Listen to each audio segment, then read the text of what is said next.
మాజీ ఎమ్మెల్యే రసమయి బాలకృష్ణ చేసిన ఆరోపణలను కాంగ్రెస్ నాయకులు ఖండించారు. కరీంనగర్ జిల్లా మానకొండూరులో బాలకృష్ణ చేపట్టిన మహాధర్నాను తాము అడ్డుకోలేదని తెలిపారు.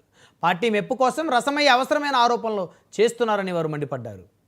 మాజీ ఎమ్మెల్యే గారు రసమయి బాలకృష్ణ గారు ఇందిరమ్మ ఇండ్ల విషయంలో అవకతవకలు జరిగాయని, ఇందిరమ్మ కమిటీ సభ్యులు డబ్బులు వసూలు చేసి ఇండ్లు మంజూరు చేశారని, మరియు కేవలం కాంగ్రెస్ పార్టీ కార్యకర్తలకే ఇందిరమ్మ ఇండ్లు మంజూరు చేశారని, కొన్ని నిరాధారమైన ఆధారాలు లేని అంటే అక్కస్తోటి ఈ కాంగ్రెస్ ప్రభుత్వం వచ్చాక వీళ్ళకు మంచి పేరు వస్తుందని అక్కస్తోటి కొన్ని తప్పుడు విషయంలో ఈరోజు ధర్నా కార్యక్రమం తీసుకోవడం జరిగింది.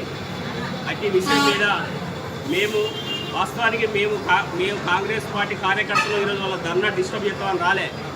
అన్ని గ్రామాల లబ్ధిదారులు ఎవరైతే ఉన్నారో ఆ విషయాన్ని తెలుసుకొని ఇట్లా ఎందుకు ఈయన ఇట్లా చేస్తుండు, వాళ్ళు 10 సంవత్సరాలు ఉండి కూడా ఒక ఇల్లు ఇయ్యలేని ఈ రసమయి బాలకృష్ణ ఇట్లా కష్టపడి పనిచేస్తున్న కాంగ్రెస్ కార్యకర్తల మీద ఎందుకు తప్పుడు వార్తలు చేస్తుండు, కవ్వంపల్లి సత్యనారాయణ ఎందుకు తప్పుడు వార్తలు రాస్తుండు చెప్తున్న ఉద్దేశం కొద్దీ ఇలా ఉన్న పోలీసు వాళ్ళు వారిని అక్కడ ఓనియకుండా అడ్డుకొని మహిళలను చూడకుండా